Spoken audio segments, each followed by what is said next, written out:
On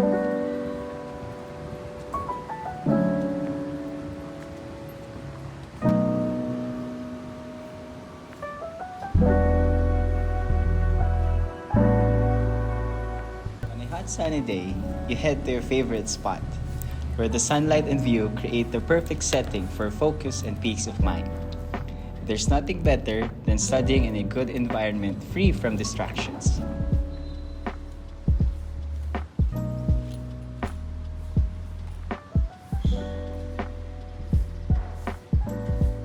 As you settle in with your pen and paper, you reach for the best part, your refreshing water and the landan concentrate. But just as you were focused, a familiar distraction appeared.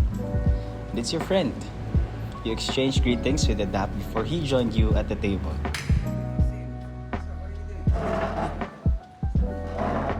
Now here's the thing. You've got a 500 ml of water bottle, then your friend pours in 50 ml of the landan concentrate. Now, you don't want it too sweet, so you start a clever process. You drink a little, refill with fresh water, and keep the mixture evenly distributed. But here's the big question. How much landan concentrate is left after 30 minutes? Let's dive in and solve this step by step. But before we dive into solving this problem, let's first establish the governing equation that describes how substances change over time in a continuously stirred system. This will help us model the dilution of the landan concentrate in the bottle. Now let's begin with the mathematical model. The general form of the differential equation for the flow of a substance in the system is dx over dt is equals to C in, Q in minus C out, Q out, where dx over dt is the rate of change of the substance, C in is the concentration of the incoming liquid, Q in is the inflow rate of the liquid, Q out is the outflow rate of the liquid, and lastly, C out is the concentration of the outgoing liquid. But since the outflow concentration is determined by the amount of the substance in the system divided by the total volume of the fluid, where the volume of the liquid in the system is given by V equals V sub 0 plus quantity Q in minus Q out multiplied to T. Since the inflow and outflow rate are equal, the volume remains constant.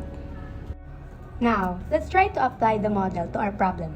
Here's our given data. The initial volume of water, V sub 0 is equals to 500 ml. The initial amount of the landan concentrate, or the X sub 0, is equals to 50 ml. Inflow rate of fresh water, Q in, is equals to 100 ml per minute. Outflow rate, or the Q out, is equals to 100 ml per minute. Since the inflow contains only water, our C in is equals to 0. Remember the general form? We have dx over dt is equals to C in, Q in, minus C out, Q out. Substituting these values into our equation, we have dx over dt is equals to 0 times 100 ml per minute minus x over 500 times 100 ml per minute. We get dx over dt is equals to negative 100x over 500.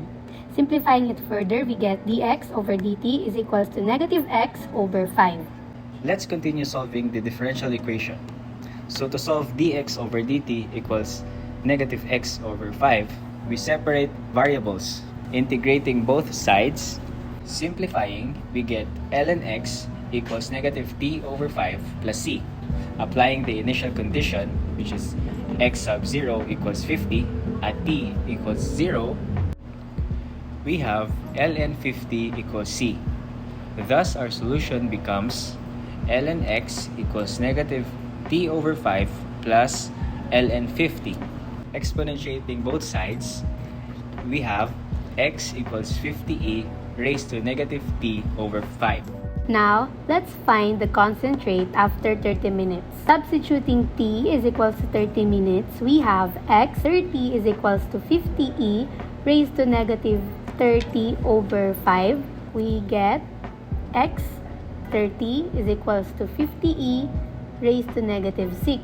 Approximating e raised to negative 6, we have 0.00248.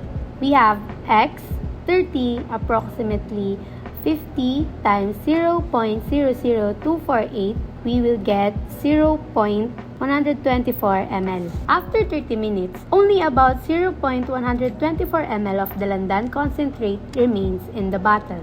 So our solution confirms that the dalandan concentrate is diluted exponentially over time. As the fresh water replaces the mixture at a constant rate, the remaining concentrate diminishes rapidly at first and then more slowly as time progresses. This follows the typical behavior of an exponential decay process. And there you have it. By setting up and solving a differential equation, we determined exactly how much dalandan concentrate remains after 30 minutes. Thanks for watching. Bye!